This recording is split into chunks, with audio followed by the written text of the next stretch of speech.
ഒരു ഉമ്മ 300 തവണ സ്വലാത്തുൽ ഫാത്തിഹ ചൊല്ലി.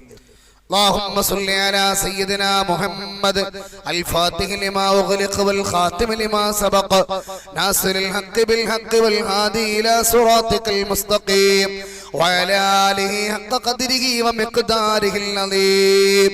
എൻ്റെ പ്രിയപ്പെട്ടവരെ, ഇത് ചൊല്ലിയിട്ട് ഒരാൾ പറയാ, ഉസ്താദേ 300 തവണ ചൊല്ലിയത് എന്തിനെന്നറിയോ?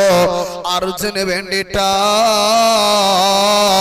അർജുനൊന്ന് രക്ഷപ്പെടാൻ, അർജുനൊരു പ്രയാസം വരാതിരിക്കാൻ, അവന്റെ കാര്യത്തിൽ നല്ലൊരു വാർത്ത വരാൻ വേണ്ടിയിട്ട് എൻ്റെ പ്രിയപ്പെട്ടവരെ, റുബീന എന്നൊരുമ്മ 300 തവണ സ്വലാത്തുൽ ഫാത്തിഹ ചൊല്ലിയെന്നോ. സുബ്ഹാനല്ലാഹ് സുബ്ഹാനല്ലാഹ്. നോക്കണേ നിങ്ങള്, ഇതാണ് ഇത് പറയാനുള്ളൊരു കാരണം തന്നെ.